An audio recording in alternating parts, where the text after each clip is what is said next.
if you could stand, we're going to post the colors, please. Forward, march.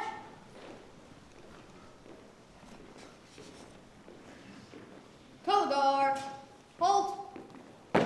Left, face. Present, colors.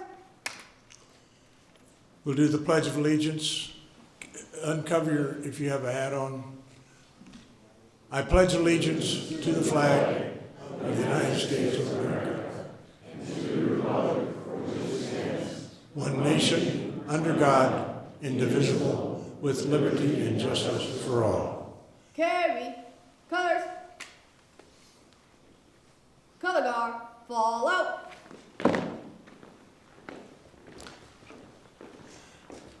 This is the Johnson High School Junior ROTC.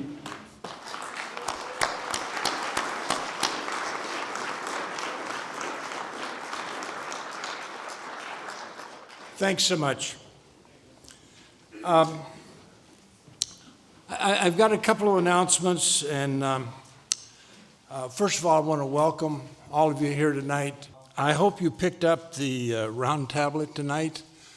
If you would look at the back page on the left column for schedules, you'll see something that is highlighted for April 22nd. We added a program. We have, and we'll have his books out next time. A fellow named John Luckadoo. His book is Damn Lucky. He's the last living original survivor of the 100th Bomb Group. We're flying him up from Dallas. I've had several reports. Well, you can probably go on YouTube and catch a couple of his interviews. But I know within the last month, someone that went down to a presentation he did in Dallas, and they said that half the crowd that wasn't crying in the aisles was rolling in the aisles. So for 103, and is Mark Copeland here? Mark made this happen. Where's Mark? There you go. Mark made this happen. One other notation. Next month, you see that there was a program originally for the submarines at Midway. He had to cancel, and so we've added a program of the Nimitz strategy in the Pacific War. I've got this bunch of naval lobbyists on the roundtable board. They're great. But anyway, it's a great, this is a young man that's coming, he's a Naval Academy graduate, and again, his book is available on the table. We just got those in today. I want to highlight one other item. We're getting close to finalizing the roundtable tour. These brochures, if you pick those up, we're trying to highlight several things. If you recall, we did a program in September on Market Garden, the 80th anniversary. The tour will spend 3 days on the Market Garden, 1 day at the 101st, 1 day at the 82nd, 1 day at the the bridge too far. We'll then be stopping at the Cologne Cathedral. I always try to do some architecture visits on these, going down and visiting the Remagen. And I happen to know that there's a new book coming out by someone that we'll have at a future date on Remagen. Then we're headed toward Berlin. We'll be visiting the Buchenwald concentration camp, the Nordhausen concentration camp. The main feature there is going into the mountain where the Nazis built the V-1, V-2 rockets. And then we'll be going to the Merker salt mine, which is where the much of the gold and much of the stolen art was hidden. So anyway, that's a great feature in that Weimar area. The other thing that's interesting in that drive from Remagen to Berlin is to see the contrast between what was Western Germany and still some of the remnants, 35 years later, of the Behind the Iron Curtain. This is a tour that we did probably, 20 years ago, retracing. Great tour. See me if you have any questions, but we've got to finalize our commitments on that here in the next little bit. This evening's program is about women's history, and Connie Harris, who is our Harold Deutsch authority, is going to be moderating this program. Connie was a student of Harold Deutsch. She's on our board.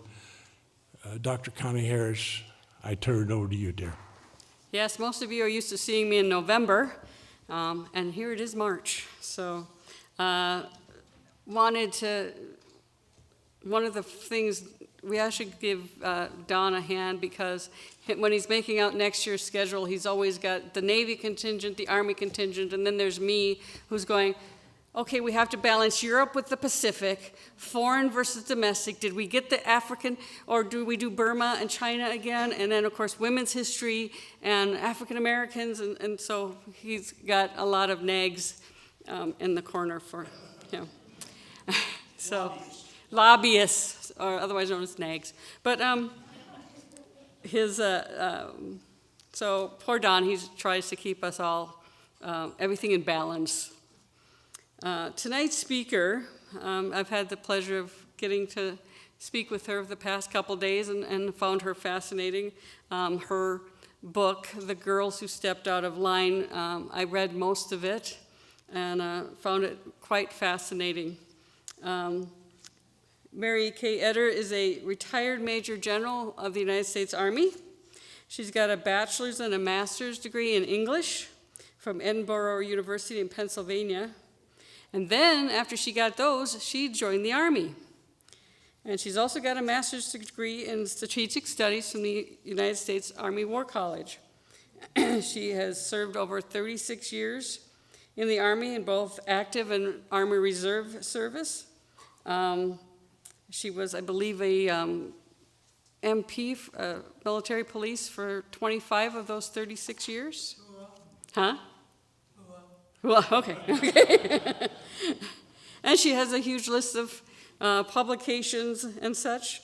One of the things, though, that I find most interesting, and it has nothing to do with the military, she is very active in animal rescue and supports a number of groups that support dog adoptions. And that's a thing that is very near and dear to my heart, too, even though I'm not allowed to have a dog. So, without further ado, here's Major General Mary Eder.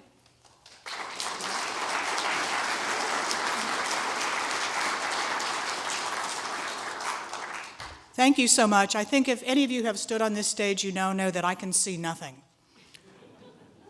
But I wanted to thank you all for inviting me here tonight, especially Dawn, who I've talked to numerous times over the past several months, and to be able to talk to you about these people who I have come to know so well over the past several years. I never intended to write a book about women in World War II. When I retired from the Army, I wanted to write spy novels, trashy mystery novels and spy novels. Somehow I'm not good at that, I have found. And I was asked to do a seminar a couple of years ago, a leadership seminar, and I had just found the story of two women who had just recently passed away. So I learned about what they did in the war, the contributions they made, and I talked about them, but I put those stories away, and I started collecting more and more as the greatest generation continues to pass from this earth. And what I found in many of these was that there were small things that were not correct. I found that I needed to know more about them and their families and their husbands, for the most part, who had also served. And so I had all of these in a huge folder when in 2019 I was watching the Emmy Awards. Anybody watch The Marvelous Mrs. Maisel? So here is Alex Borstein, who stands up to receive the Emmy for Best Supporting Actress, and she says, "In World War II, my grandmother was about to be shot into a pit. And she turned to the guard and said, 'Well, what happens if I step out of line?' And he said, 'I don't have the heart to shoot you, but somebody will.' She stepped out of line. And for that, I am here today. And for that, my children are here today. So step out of line, ladies. Step out of line."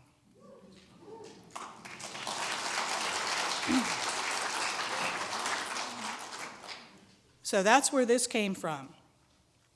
So I want to tell you about some of the people I have come to know and written about, and one of them is Kate Flynn Nolan. Now, Kate graduated from nursing school in 1943, and she decided, like most of her class, she was going to join up and do her part. And so she wanted to become a flight nurse. So she ends up at MacDill Army Airfield in Florida, but then the program is full. So she is reassigned, and she's reassigned to the 53rd Field Hospital Heavy Casualty. So as I was reading about Kate, one of the stories I read said, "And then the nurses put up the tent." We have a lot of veterans here, yes? How many? Hello? Yeah. How many of you put up a GP medium tent? Yeah, nobody wants to admit that. Because it's not easy. It takes 16 to 18 people. You pound the stakes in the ground, and then they all have to pull on the ropes at the same time. That tent does not come out of your SUV and you push a button and it pops up. So to say the nurses then put up the tent doesn't explain how difficult that was. So after all of this training, her unit with 18 nurses is supposed to land on D-Day. Their aircraft wasn't ready, so they land a month later. Now, Kate is tall, like I am, and they get to the beach, and at 5'3", she goes under the waves, and they have to carry her to the beach because they're all wearing that pack, 65, 75 pounds. So, and their equipment doesn't come. So a few days later, when everything else arrives, they start moving, and they move and put that tent up. First, the first tent being triage, the second one being surgery, and they follow armor and infantry units throughout the rest of the war in Patton's Third Army. She had a difficult time with this. There's one picture here where she realizes, how long has it been since I washed my hair? Ugh. So they get out a helmet and they take turns washing each other's hair. They sleep on the ground because the first priority are the wounded. And when the tents were shelled one time, they roll the wounded out of the cots onto the ground and laid on top of them. We get to the Battle of the Bulge, and she is there in Belgium with all of her comrades, and they end up spending the night in a convent. It was the first time they'd been indoors, sleeping in a bed in over a year. And they're just ready to sit down to Christmas dinner when time to move out. And so away they go, all the way through to Germany, where they're then put on alert in case they have to go to Japan. So Kate ends up going home by December of that year. Now, this picture of her in the middle is taken in 1997 at the Women's Memorial in Washington when she comes for the dedication. She's wearing the French Legion of Honor, which was presented to her just a few months earlier. Now, she and her husband, James, have 7 children. So when I wanted to have questions answered, because by then Kate had passed away, I had to talk to her children. So I called up Marianne and said, would you be able to tell me how your parents got together at the end of the war? Because he was in Japan. And she said, we will have to convene a meeting. So the siblings all meet, and about a week later, she calls me back and said, we have met, and none of us know. And I thought about how terrible now that she feels there's something unanswered that she couldn't find out. So for those of you who are veterans, tell your story. For For those of you who have parents and grandparents who served, ask them. Ask them questions. Ask them about their service, what they learned, where they've been, who their friends were, so that we can all understand. Now, I want to also tell you about Betty. All right, and I want to ask everybody's forbearance here a little bit because Betty grew up in northern Minnesota, and I'm going to try to pronounce the name of the town. Nashwauk? Nashwauk. All right, one more time. Is it Nashwauk? Okay, I got it. That's where Betty grew up. She was a championship swimmer in high school. She was sure she was destined to go to the Olympics. And of course, the Olympics in 1940 are canceled. She's in college, 1941, 1942. She goes home to see her dad and said, I want to join the Army. I'm tired of school, and I'm tired of swimming.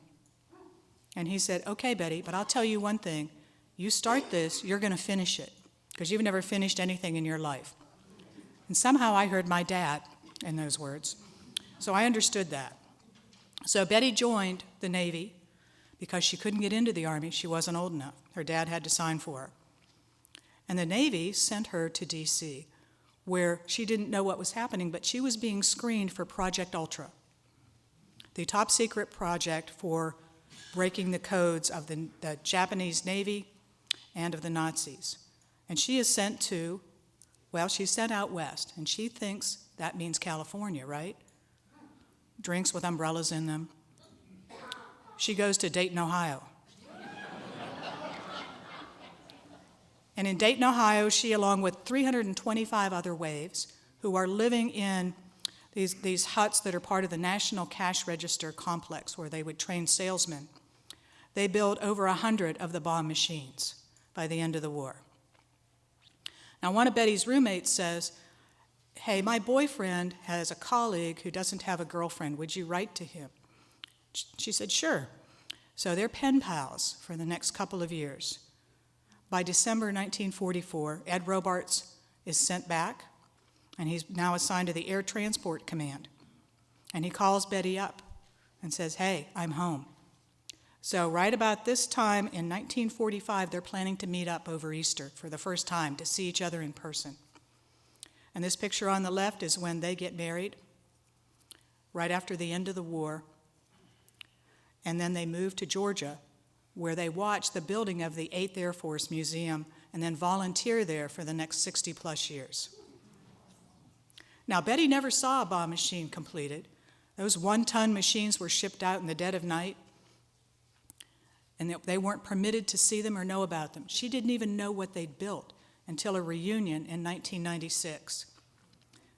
Now, that picture on the right is her at the National Cryptologic Museum at Fort Meade, and it was the first time she'd seen a completed one. And that's the first time they were told by the leadership of the Navy, it's okay, you can talk about this now. I've seen that machine at the Cryptologic Museum. They've taken away the glass in front of it, and they told me the last time I was there that, if we plugged this thing in, it would work, because it was that well built. But of course, I'd be remiss if I didn't tell you about the WASPs, right? Now, I know there is a WASP from here in Minnesota who you all have recently lost, Liz. But I want to tell you just a little bit about Millie. Millie wanted to fly, and she was trying to figure out a way to get lessons. And in early 1940, 1941, the only way you could do that was to say, I'm part of the Civil Air Patrol, or I'm going to be a WASP. She had no idea what either of those things were. So she said, I'm going to be a WASP. And she applied. Now, she was accepted in 1944 and graduated from class 44-7. Now, Millie had grown up in Oklahoma.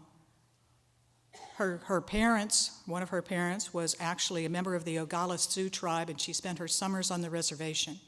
She was the only Native American woman to become a pilot with the WASP. But when it was hot in Sweetwater, Texas, and a lot of them wanted to sleep outside at night, she said, not me. So when they would wake up the next morning covered in bugs and snakes, she would say, told you. One of her colleagues nearly downed a plane because she was trying to shake a snake off the wing.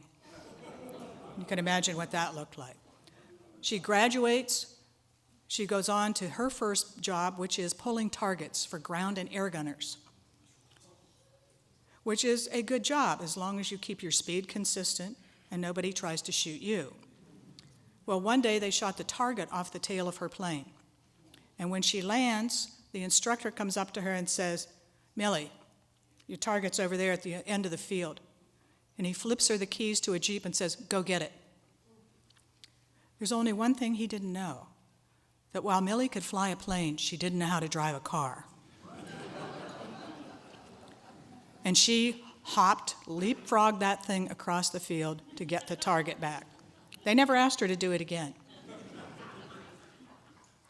And here she is, and this is 2010 at Mount Rushmore, participating in a 4th of July event, and she's wearing the Congressional Gold Medal that was awarded to the WASP in 2008.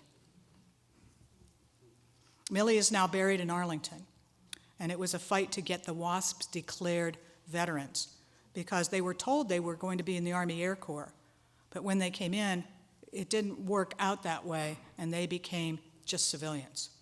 Now, when Ed Robarts came back from overseas and became part of the Air Transport Command, that was because the WASP had just been disbanded. So sometimes the dream may come true, but it doesn't last. And her dream only lasted a few months, and she would never fly again. She became an air traffic controller after that. But I have to tell you about Stephanie Czech Radar. Stephanie's parents were Polish immigrants. She grew up in Poughkeepsie, New York, and she didn't speak English until she started grade school.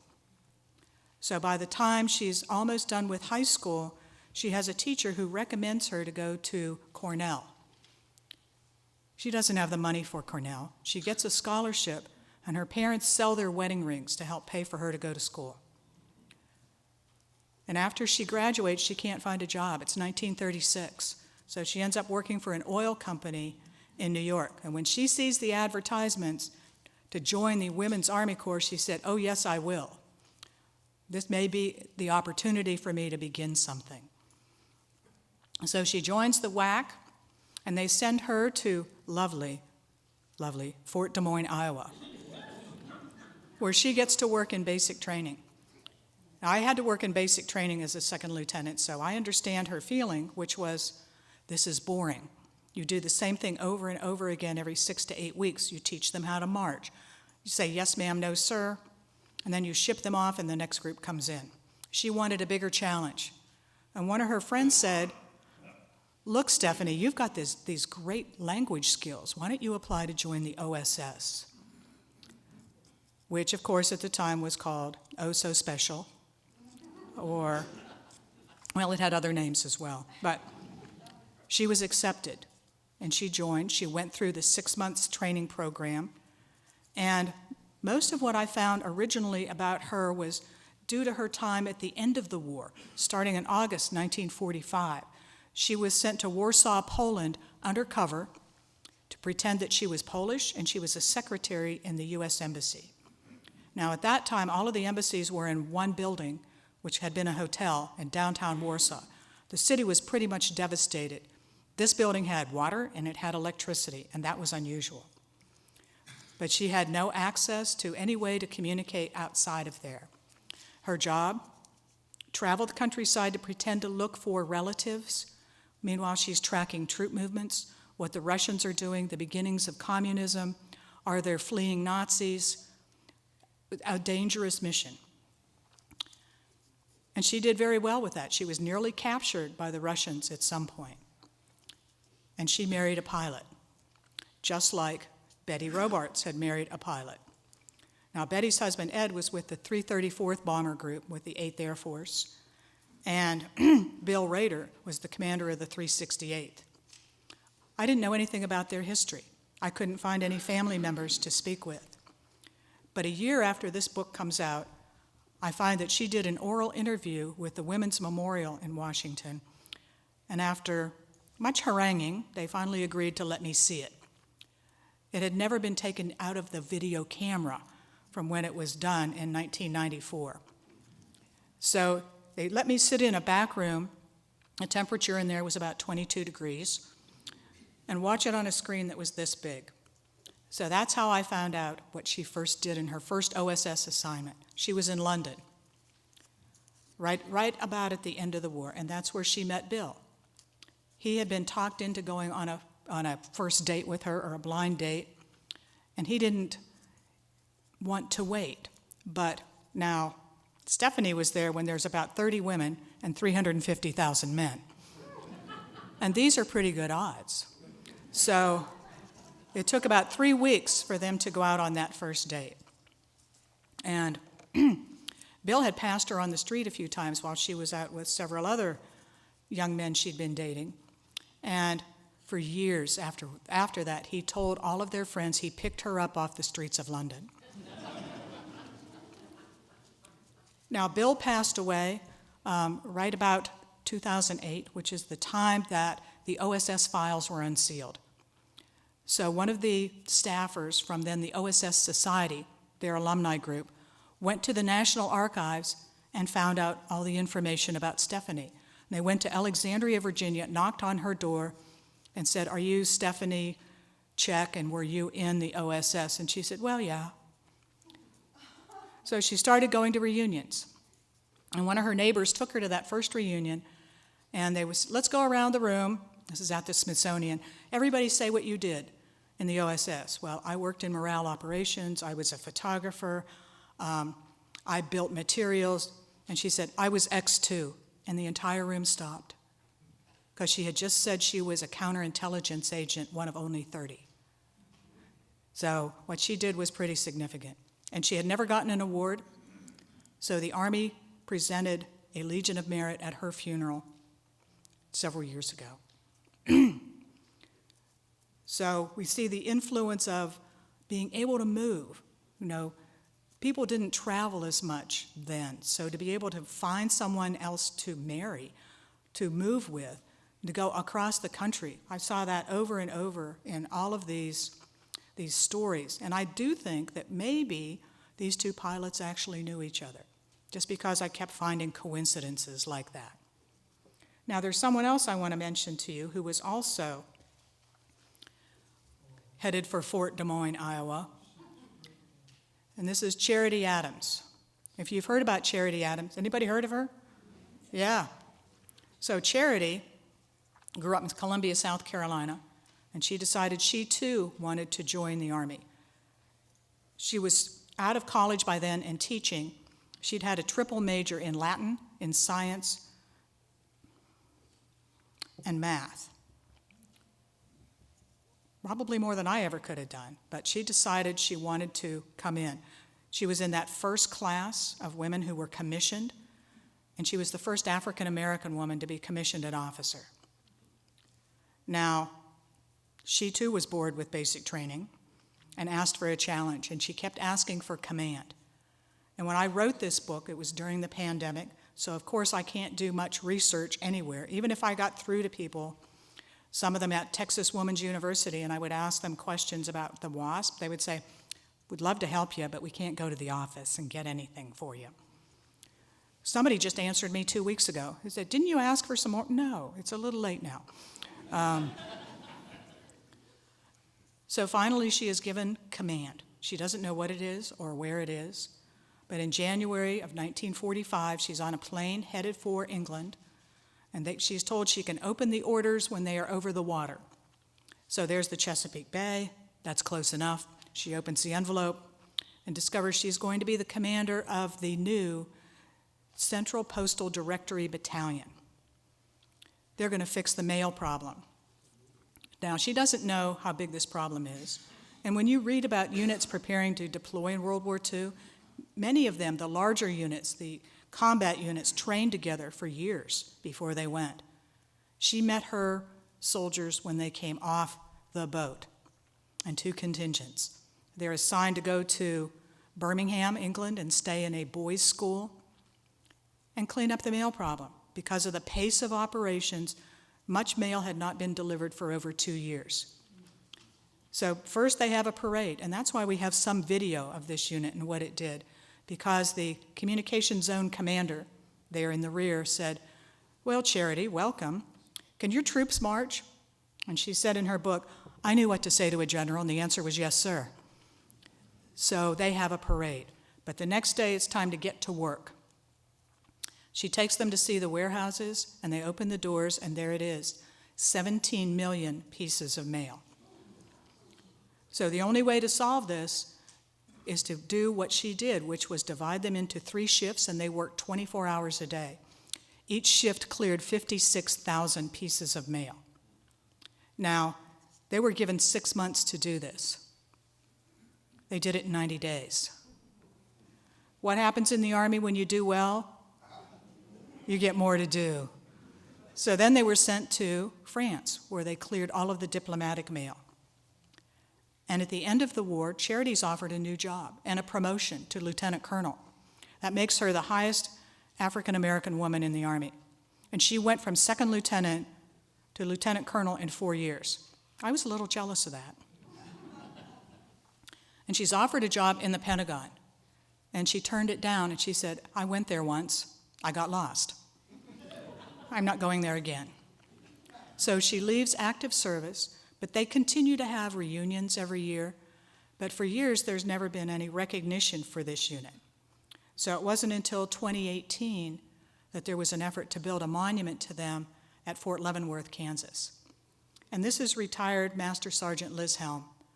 And she is standing in front of that monument saying, "We stand on their shoulders for what they did despite everything that was going against them. What they accomplished was because this is my country too, and I want to serve." Now, if you've heard of Charity Adams and the 6888, you probably know there's a movie. Anybody see the movie? It's fiction. It's fiction. It's fiction. Composite characters, fiction. I had to put all that aside so I could enjoy it. But it's very well done, and I would commend it to you for its accuracy in the feel of the times, if not in some of the facts, because this is true of every movie we see where so much has to be condensed into 2 hours. But it's really wonderful. Now, I want to mention, too, that there's an exhibit, and this exhibit is called Our War II. It was started at the National World War II Museum a couple of years ago. Right now it's in Sacramento. It's traveling the U.S. for the next 2 years. And from there it will go to Dearborn, Michigan, to the Ford Museum. And after that it will go to Atlanta. So I would hope it could come here. It's a big exhibit. It takes up about 8,000 square feet. Now, I have a video that was used in promoting this, and they let me see a copy of it because I had helped with the exhibit, and, well, I kept the video. So would you all like to see this? Yes. It's like 6 minutes. And women wanted to be part of the solution. Well, that's not... We were in trouble, and I just knew that I wanted to be in the service. Everyone wanted to be part of this massive effort to preserve democracy, to be able to say, I can now serve in uniform. There were 5 of us from my class that signed up for it right away. We were young and healthy and able to do it, able to help what we could. We were very patriotic, and we just kind of felt like it was our duty to do it, you know. We wanted to do it. I could join the Marines at 20 if my parents agreed. My father refused to sign for me, but my mother did. My brother disowned me when he found out that I had gone into the military. But it didn't stop me. Women came together, volunteered to accomplish incredible things and provide critical support. I didn't want officers training. I wanted to be a mechanic. They said that the soldiers were dying because they didn't have enough nurses. So I volunteered to go into the Army. I worked in naval intelligence, a translator. When I had secret documents, I had to carry a gun in my purse.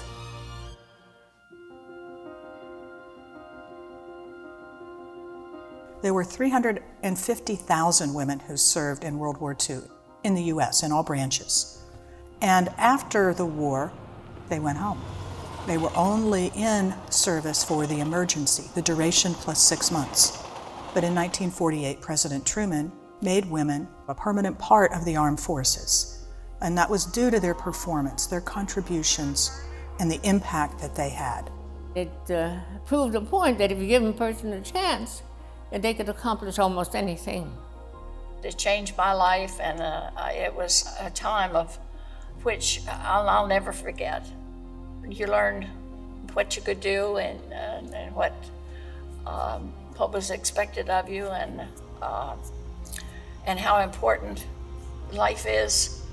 You start figuring out how to help your fellow man, how to do good someplace or another, because everybody is sacrificing for something. It was something I felt I should do, and I felt reward for having served. Of course, I'm very proud of the fact. I'm really proud of the fact that I earned white wings, but I'm proud of what we did. I'm proud that we showed the world that an airplane knows no sex.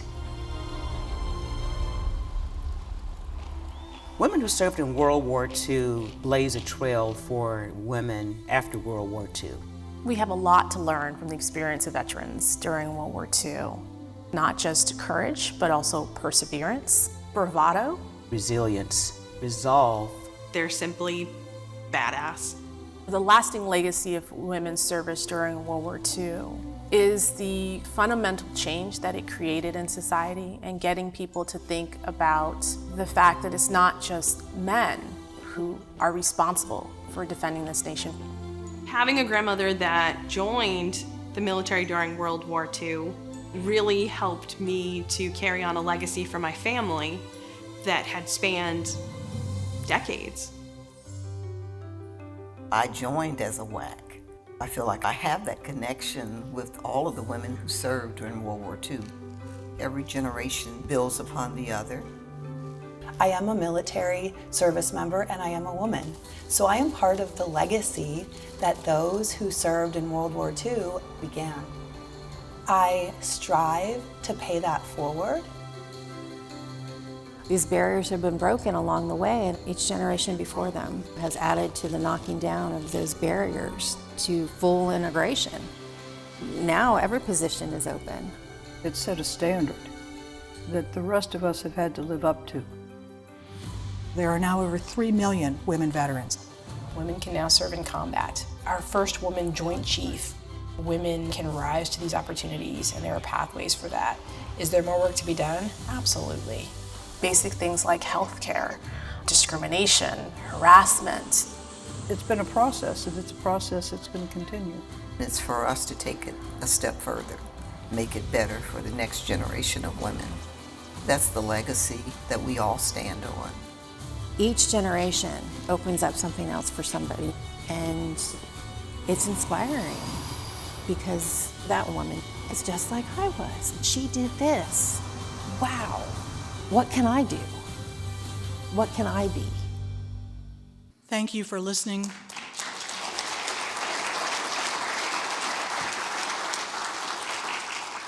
For watching and for sharing my respect for them. Thank you.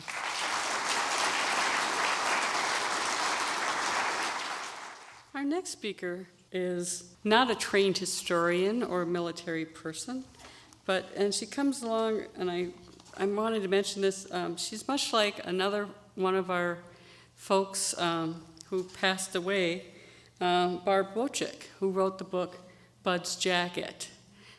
She heard her mother's story and trained herself in how to write a book. She had never written anything in no formal training, and she taught herself. And she developed her weekly goals, as most of us writers try to do, and stuck to them. So she's rather an inspiration. She is Peggy Munro Scholberg, and the work she wrote is The Girls in a World of War. Let me give you a little bit of background. Thanks again for inviting me. About the time I was born, my mother typed up her experiences of World War II, and I've had them in my closet for years. When Colonel Patton saw this stack of typed pages, he ordered me to meet with Connie Anderson, who many of you know. I did meet with Connie, and yes, I was able to publish her book, finally, Girls in a World at War. These are a couple of pictures of her. Colonel Patton asked me tonight to come and share some of her experiences. I know you in the audience love to hear directly from a veteran. So I'm going to pull out some of the shortened excerpts of the book and read them to you so you can hear her voice. She uses an alias of Kathy in the book. A little background on my mother. She was born in Libertyville, Illinois, near Chicago. Her father was an international dredging contractor. He was the CEO of the firm. They were the ones that redesigned the change in the Chicago River, the change of direction of the Chicago River. This was a family that was used to thinking big. Here's a headline for her, Nancy Ewing, that was her, to see the Olympic Games. Yes, in 1936, Adolf Hitler would showcase Germany on the world stage, and he would use the Olympics to do this. He created some German propaganda tours, and my mother, at age 16, was lucky enough to go on one of these tours with other young folks. She took some videos when she was there. I'm going to show you some of those videos, some excerpts of it, and keep in mind, she's 16 in Berlin in 1936. We can start the video now.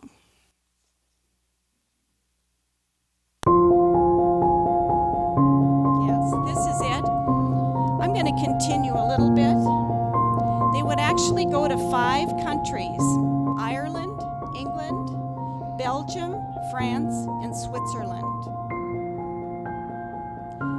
Of course, she would see Jesse Owens. They said that he ran like the wind, was in near perfect form. He won 4 gold medals, the 100-meter, 200-meter, the long jump, and he was also in a relay. Of course, at the time, they hid any anti-Semitism from the public. They also hid any military backup. They pretty much fooled the world. In the long jump, Jesse Owens was given some good advice by one of his German competitors.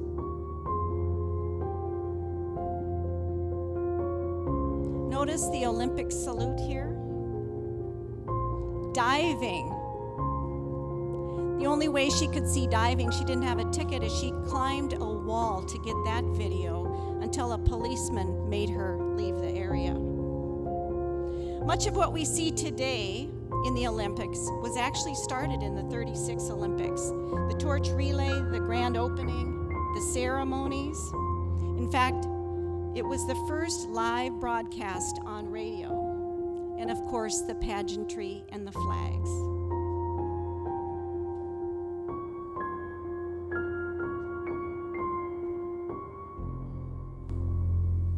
Thank you. Oops.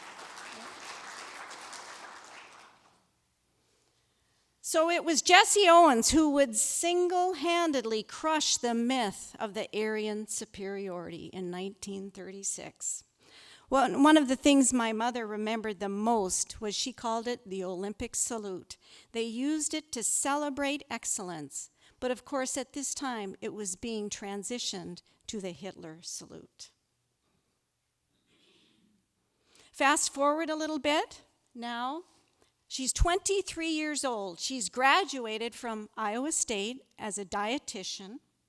She's completed an internship at Cook County Hospital, which is in the slums of Chicago. And she visited a childhood friend who had just come home from the war.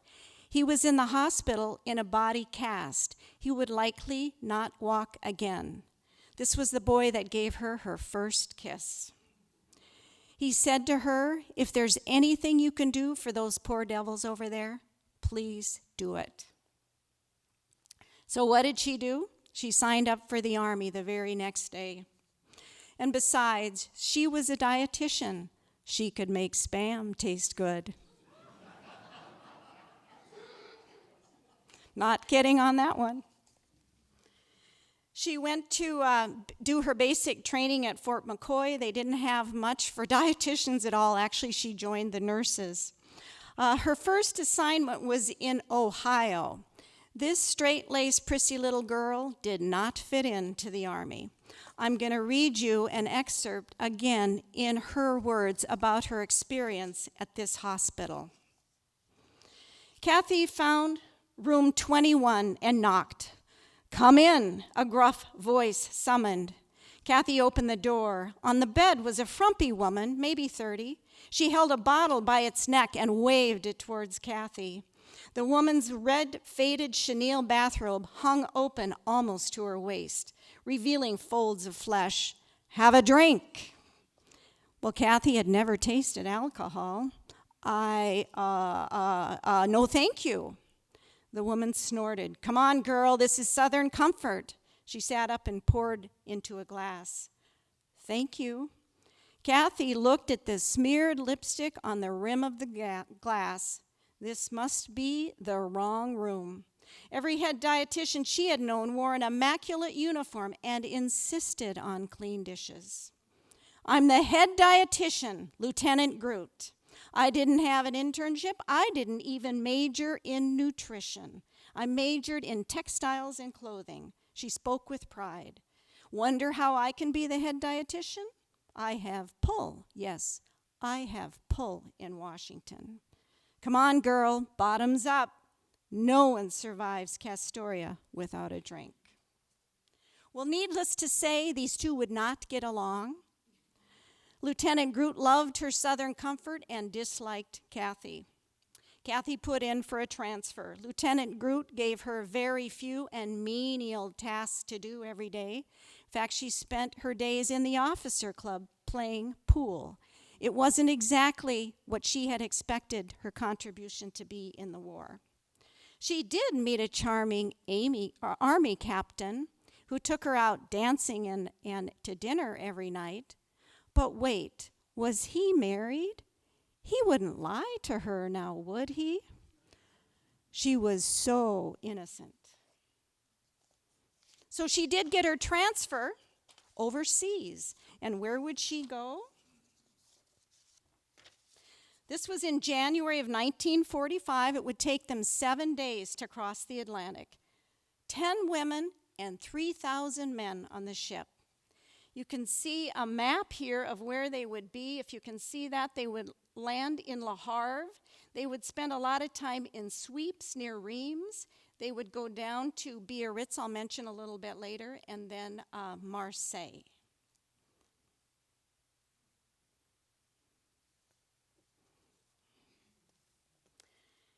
This was at the time of the Battle of the Bulge. As you know, this was the coldest winter in 40 years.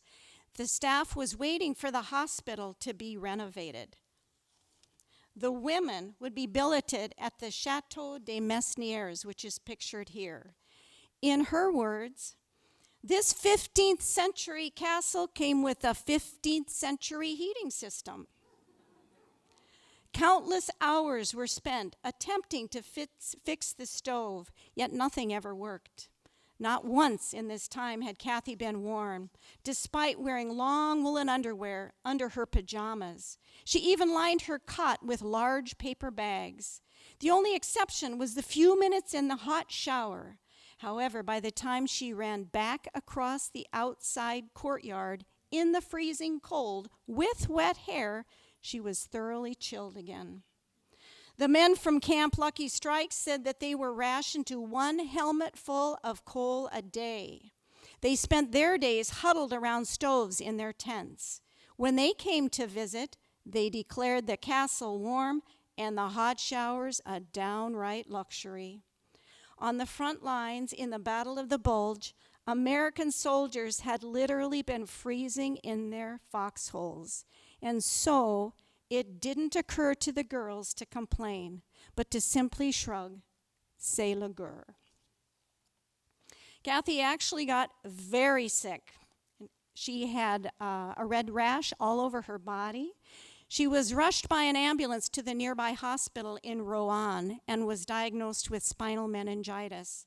They would use penicillin to treat her successfully, penicillin that was only used in the military and only used overseas.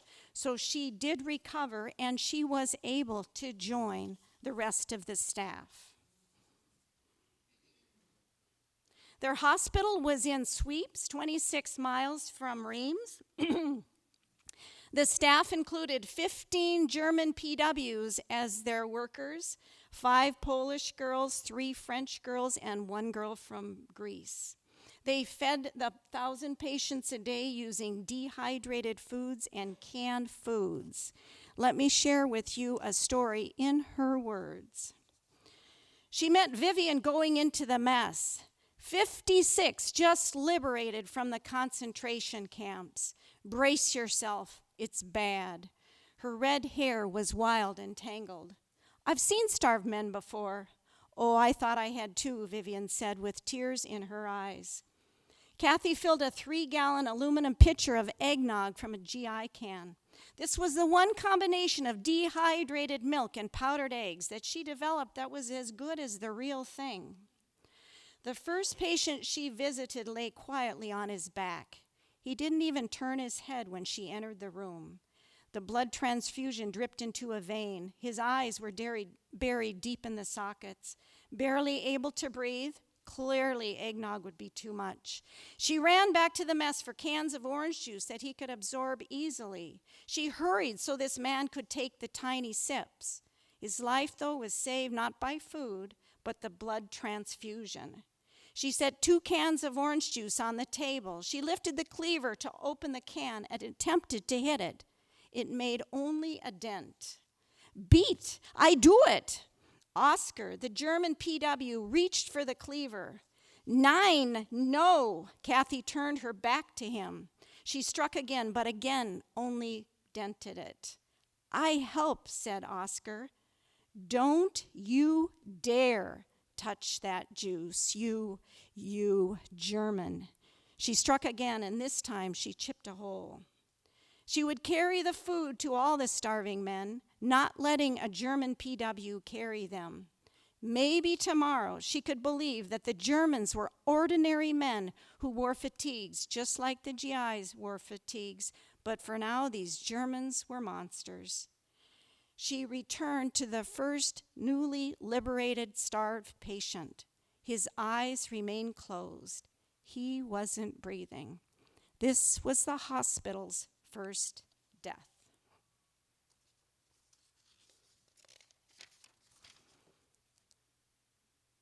She would say later it was a very numbing experience. Right next to them, just 10 miles away, was the 82nd Airborne, the tough as nails guys in the Army. These guys were unstoppable, and I'm going to say that's both on and off the battlefield. They loved their American women, and they loved the girls in the hospital. Also pictured here is my mother's Uncle Fred Babcock of the Chicago Tribune. He sent out a Times reporter to France to track her down to get stories on why women would want to join the military. He caught light of the interaction between the 82nd and this woman, and boy, did he have a story. That is not the story she would have written. Her story would have been more like this. Each girl was away from everything familiar to her. They were in a foreign land where the streets were cobblestone and the language strange. It was as though they'd all left their homes for an evening in the theater and were partaking in a play about war. Or as though their real selves were sitting at home in a warm, comfortable living room on overstuffed furniture, reading a book. They knew that when the war ended and the book closed, they would look around and find themselves back in the same furniture, in the same living room. They all lived like this. There was no continuity between their old familiar life and this strange life. The essence of the story was to find someone to stand beside you against the war-torn world, then to continue to stay at each other's side to withstand the horrors of the war. Yes, the girls did support each other. They stuck together. They did have some fun. They made several trips to Paris. This is the time that Paris had been liberated just about 6 months earlier. So here's a reading from using her words. The Hotel Normandy had been taken over by the army. They dined at damask-covered tables served by white-jacketed waiters. It's ridiculous to be eating in so much luxury in the middle of the war, Charles said. He carefully cut his meat that had been dipped in batter and French fried. He tasted it and laughed. Under that crust, we're still at war. Taste it. She tasted it and smiled. Spam. Still, it's better than anything we've ever managed. I must find out how those chefs did it. Let's go back to the kitchen. Those French chefs always share their secrets with me. After visiting the chefs, Charles glanced at his watch. You have 15 minutes before we go to the opera. So with no more than a fresh coat of lipstick, Kathy walked beside Charles up the grand curves of the famous double horseshoe staircase at the Opera House. They walked under the magnificent marble carvings and the golden chandeliers. Elegantly dressed ladies smiled admiringly at Charles. Tuxedo gentlemen smiled pleasantly at Kathy. They both wore their uniforms with pride as the best-dressed opera goers there. Finally, May 7th, victory in Europe. Germany surrendered. In her words, that evening there would be dancing in the streets. Electric lights hung as the blackout was finally over. The wine was abundant. They played and sang both American and French national anthems. The next morning, they assembled to begin the parade in the cemetery in a drizzling rain. Someone should have told the mayor that the 223rd hospital staff couldn't march. But as bad as they were the only army near sweeps. They marched into the village with no traffic, as there was still no gasoline. Frenchmen lined the streets, waving damp French and American flags. 2 blocks from the cemetery, the men stopped. They waited. From the road to the east, they heard the sound of heavy motors. A convoy of ambulances full of patients roared past the parade and onto the road to the hospital. A couple of doctors went over and waved the ambulance to stop. The driver impatiently lowered his window. Major Fellows put a hand on his green windowsill as though to stop the ambulance. How many? 250. The driver closed the window and slowly started moving on. Major Fellows stepped back. He gestured over to the men. Come on. They turned from the victory celebration to follow the ambulances full of victorious soldiers to the hospital. The war would not be over until the patients quit coming in heavy with German lead.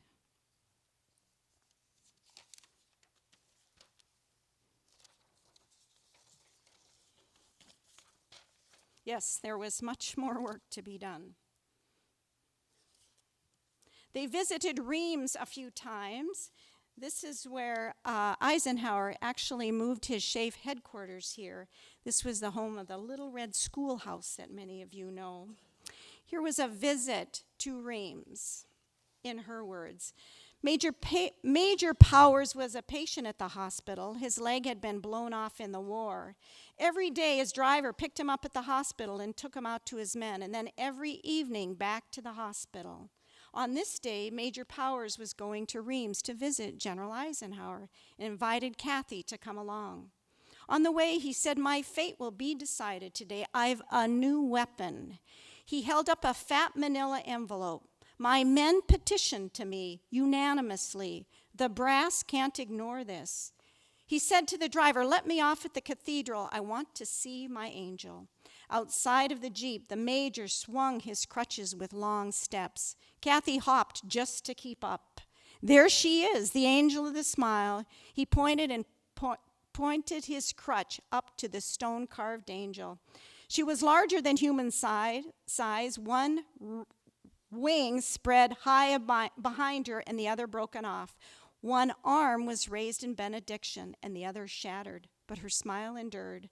"No, that smile," the major said. "She's lost a wing and an arm. Still she smiles. All I've lost is a leg. I too can smile."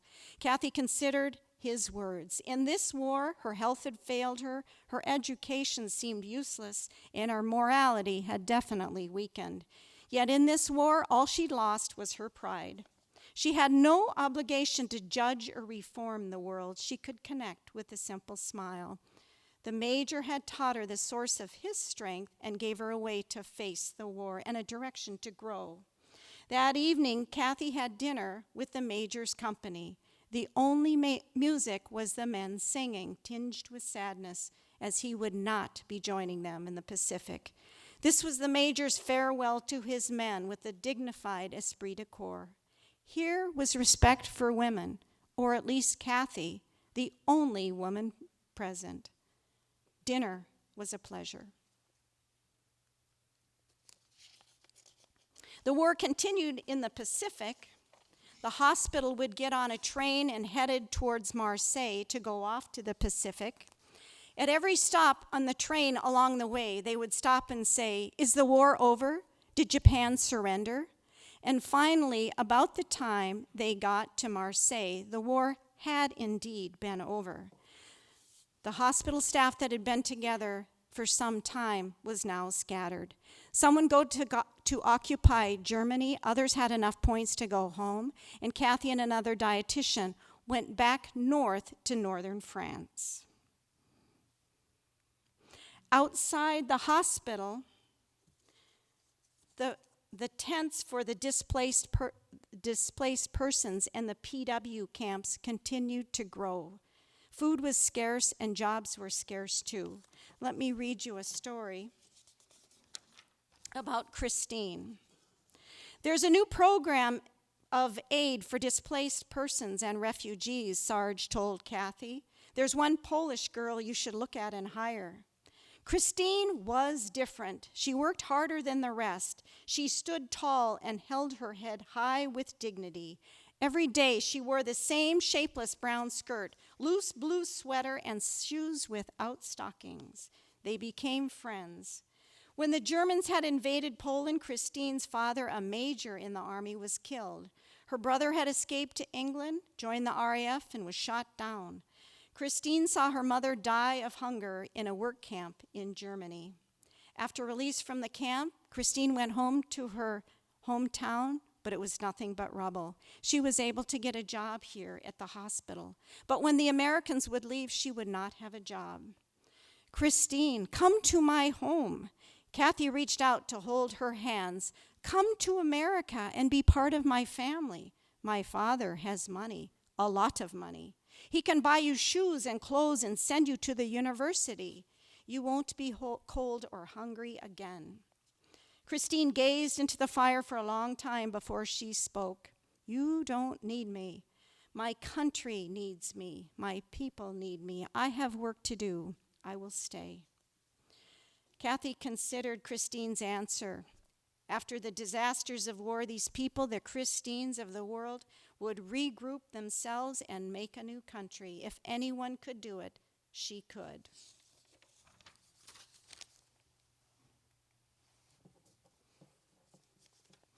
There were still an awful lot of GIs in Europe. As my mother would say, it took years to get him over there. It would take a lot of months to get him back. General Eisenhower had a new plan. He would create some universities there where the GIs could actually get college credit. One of the places was in southern Biarritz. This was where the kings and emperors of the 19th century had played. Their beach was 2 miles long, but it was taken over by the army. You had to be accepted. Kathy applied, and she was accepted to Biarritz. She couldn't have been happier. But then, just as the weather started getting cold again in northern France, she got new orders. She was going to be stationed again in northern France for another winter. She couldn't believe it. She thought she would die if she had to spend another winter in northern France. And these patients, they had venereal diseases. They didn't need a dietitian. So what did she do? She took her old Biarritz orders, she put them on top of her new orders, and she headed for a train to Paris. She was going south to Biarritz. Only after she got on the train did she realize she had disobeyed orders. She had abandoned her post. I do believe, Major General, this girl stepped out of line.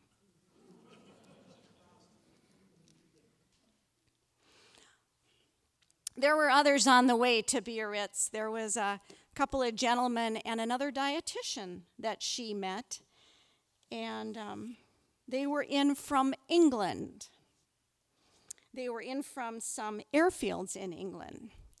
So one last story on the train. In Bordeaux, when the train stopped, they walked to a sidewalk cafe. "Would you like to sit here?" asked Jim. "I know the best drink." The best drink. Just like all the other pilots, thought Kathy. She should have never let her hopes up that perhaps this man was different. Jim pointed to something on the menu to order, and the waiter brought the drinks. He sipped his drink. "Aren't you going to taste yours? I told you it was good." Finally, she sipped her drink. It was sweet and tart. She sipped again, just to be sure. It was grape juice. Unbelievable. He was not enticing her with wine, but with plain fruit juice. He emptied his glass. Some pilots were, well, I won't judge. I don't know what I would have done if I'd been a pilot and lived in that strain and learned to be proficient at killing. The Army chose and developed good fighters for pilots. Weren't you a pilot? "Oh, no. This jacket? Oh, I traded this with a pilot. This is a pilot's jacket, but he has my jacket now. This is much warmer." "No, I was a chemical training officer, but with no chemical warfare in this war, I served in various headquarters staff for the 4th Fighter Group in Debden." There's a little article here. I know almost nothing about my father's 4.5 years in the Army, but I do know this. The newspaper clip here I found in our basement. The clip says, "Lieutenant Jack Monroe of New York won the tennis championship at the 8th Air Force 4th Fighter Group in the group station in England." I do know what my mother used to say about my father. "Oh, your father in the military?" They toted him all over Europe playing tennis for Army-Navy games. That was his contribution. And that really is about all I know. Unfortunately, he was diagnosed with Parkinson's disease, probably as a result of the war, so I never got to see him play tennis. They would eventually get married in December of 1946. After he ordered her grape juice, she would never let this man go. She would go on to work for Head Start as both a consultant, and she really had a passion for working with young mothers to help them to feed their family in an economical manner. She also did an awful lot of research. She wore out a lot of typewriters, let me tell you. But her research was on brain energy deficits and the effect that nutrition had on that. When I was a kid, she had me convinced that if I ever were even to consider skipping breakfast, I would certainly pass out before lunch. My father would go on to use the GI Bill and got a doctorate in education and taught at the University of Montana for many years. With this group, I was able to go, my husband and I were able to go on a couple of battlefield tours. This is a picture from last summer. We went to the Chateau des Mesnières.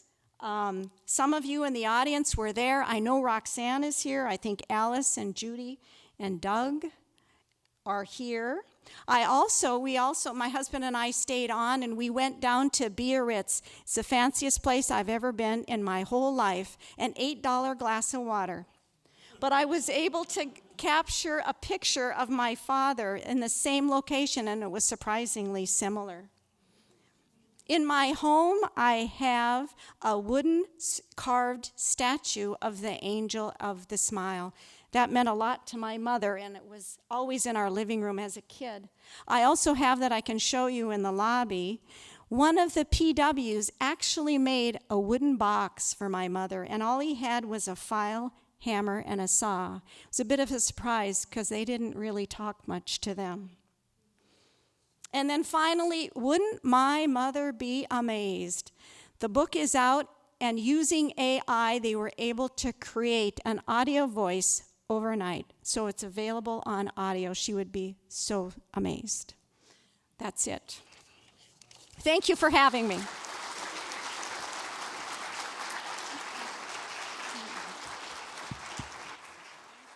If I could add something to this, Mary Kay, the story about the NCR and the computers, that has a linkage to our program in January, because when the National Cash Register contract was ended, that came to Minnesota as a company called ERA. In the exhibit here in Minnesota, you may have seen the ERA memory cell, and that later became the control datas in the computer industry of Minnesota. So, and I need to tell you this, way back when, we've been doing this for 38 years. We did programs on the Marine women. We did programs on the Army women. We did several programs on the both Air Force and WASP. So we have those on video. I'll have to do more with those for you. I have a question. Mary Kay, which was the most interesting person you researched? That depends on what day you ask me, because I feel differently about them depending on where I am, who I'm talking to. And certainly I found out much more about many of them afterwards. I kept finding people who would say, I knew them, or I was their neighbors. I think one of the most interesting things I found was, again, this was Kate Nolan's family, when her daughter called me up to say, one of the people in your book was a little girl who grew up in a concentration camp in China. She was held captive there from the age of 8 to 12 before being released. And she said, I was looking at her name was Mary Taylor, and she said, I got your book because I wanted to read about my friend Mary Ann's mother, Kate Nolan. But then I found the chapter on Taylor, and I was amazed because she was my neighbor growing up in New Jersey. Oh. What are the chances of that? And she said, I want to send you some pictures. So she sent me pictures of the Mary Taylor Previty, her last name after she married was Previty, in Haddonfield, New Jersey. And in 2020, they couldn't have a parade. But they'd had a parade for 50 years in that town because Mary Taylor started it. In 1974, she had a breakfast for her neighbors and said, I don't know what's happening to our country. There's too many things we have going wrong here. We have the Vietnam War, we have President Nixon just resigned, and we need to do something, and we need to show our patriotism. And so she got the neighbors together, they sewed an American flag the size of this entire center section here, and for 50 years that flag was carried in a parade. And those two families knew each other. It just blew me away. Now, Mary passed away right after that in 2020. But in 2021, the parade came back, and they sent me pictures of it where the neighbors dressed up like paratroopers who had liberated that camp in China. And they had a float, which was a very ugly plane, and kids in the neighborhood carried that flag, and they handed out information on her and told her story. So all of these brought to me the need to continue the focus on patriotism, our unity, and our country. And that's what I learned from her. Did she find, that was the story where she went and found the paratroopers who liberated the camp? Too? She did. Yeah. She did. She ran for public office in New Jersey, and at one point she decided, I need to do a pilgrimage. I need to find those men who liberated my camp. And there was a picture of her holding a piece of a parachute, because when these good-looking young paratroopers landed, and Mary had just turned 12, all of the teenage girls were, look at these paratroopers. So they embroidered that piece of parachute with their names and the date. And she used that as her starting point, and one by one, all of the ones who were still living, she tracked them down, including the interpreter who had gone home to China, just to say thank you. This question over here. Oh, up here. PTSD really wasn't talked a lot about during World War II, but I know a couple of World War II men veterans who came home with it and had an awful time afterwards. Did women suffer the same type of stress disorder when they came home from the war? Yes, at the earlier session we talked a little bit about women war correspondents, and many of them were unprepared, as were the men of that generation, and you didn't talk about this. At the time they called it the 500-yard stare. So many of them who came home who had witnessed violence, death, atrocities, had difficulties for many years thereafter. Now, I talked a little bit about Kate Flynn Nolan. Her three sons served in the Army, one in Vietnam, and her granddaughter served in Iraq. So I think that despite what many had gone through, there was a family legacy of service. My question is, you mentioned a video interview that you had to go and look up and see. What are the odds that that library of all those videos of interviews will be somehow put online?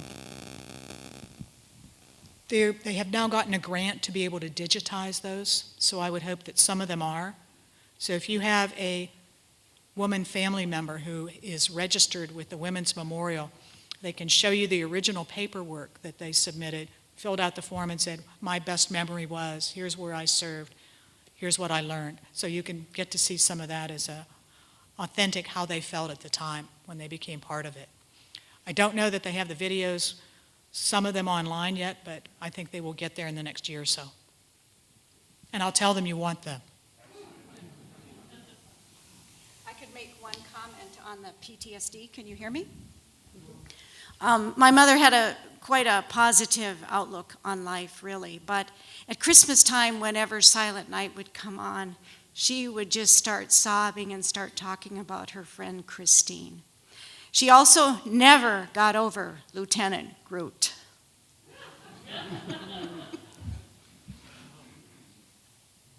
I have a couple, actually. First, I was happy to hear your reference to the Civil Air Patrol, and we're quite alive and well still.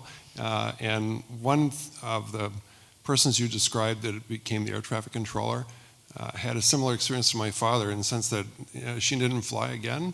And I always, I never got a straight answer from him out of why that was the case for him. And I wonder if you developed any insights in your various interviews about that phenomenon. And the second question is whether you're considering a second edition with all the information you're receiving after the fact.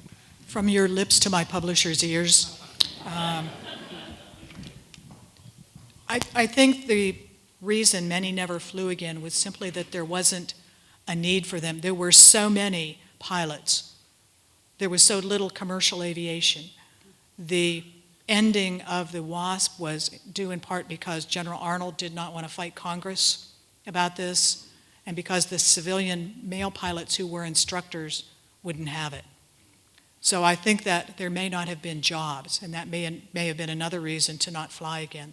There just weren't commercial aviation positions, and what military positions there were, those two, the numbers were downgraded. It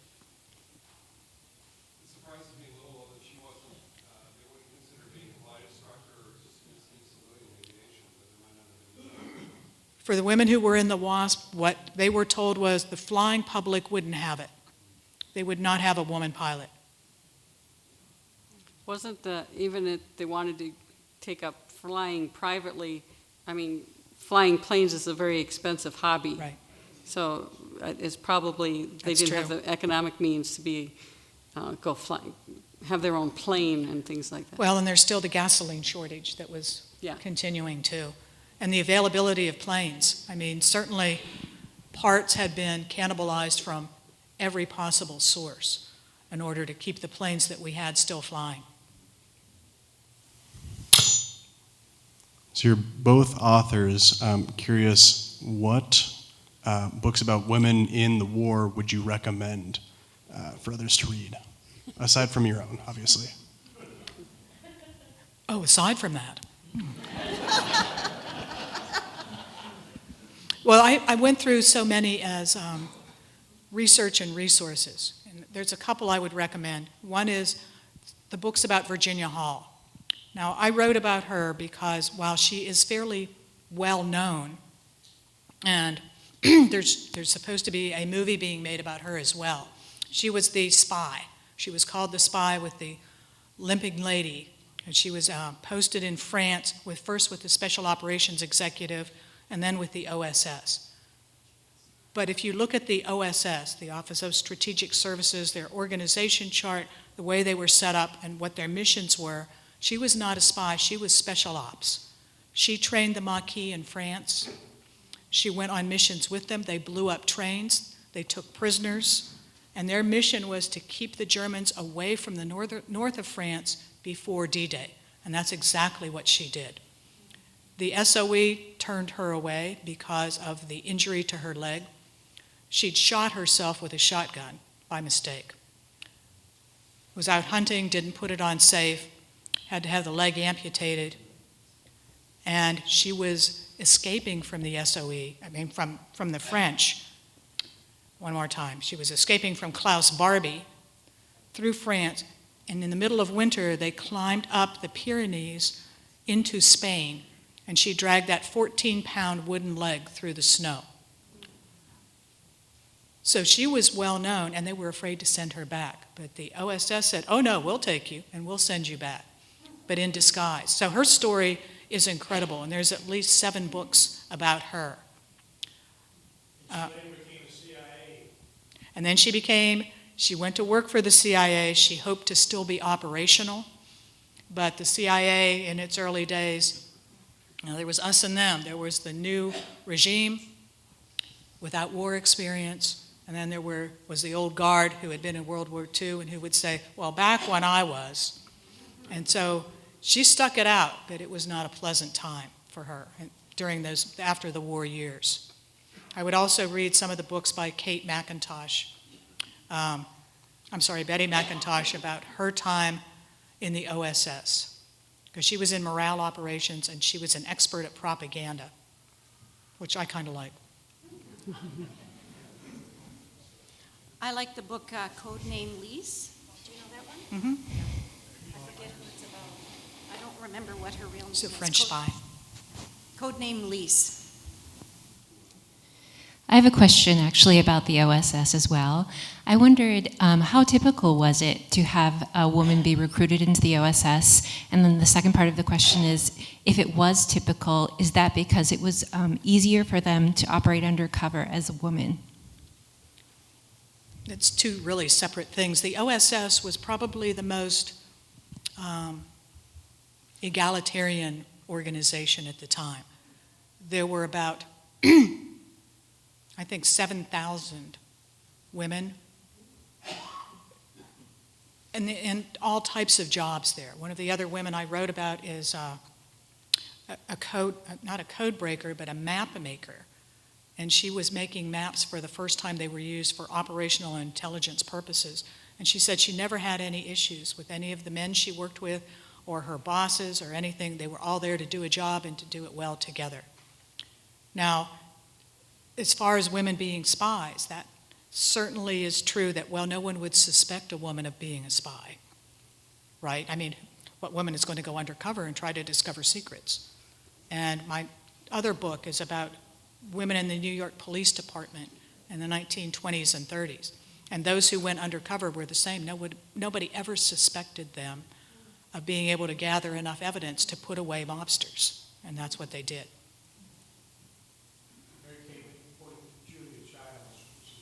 Oh. Well, Julia Child was in China when Stephanie Check was. And when Stephanie was later questioned about, oh, what, didn't you get to work with Julia Child? And she would snap and say, she was just a clerk.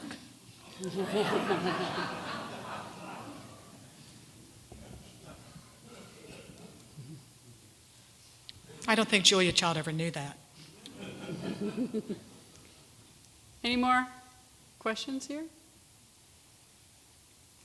Okay, well, our authors will be up signing books if you want to buy them.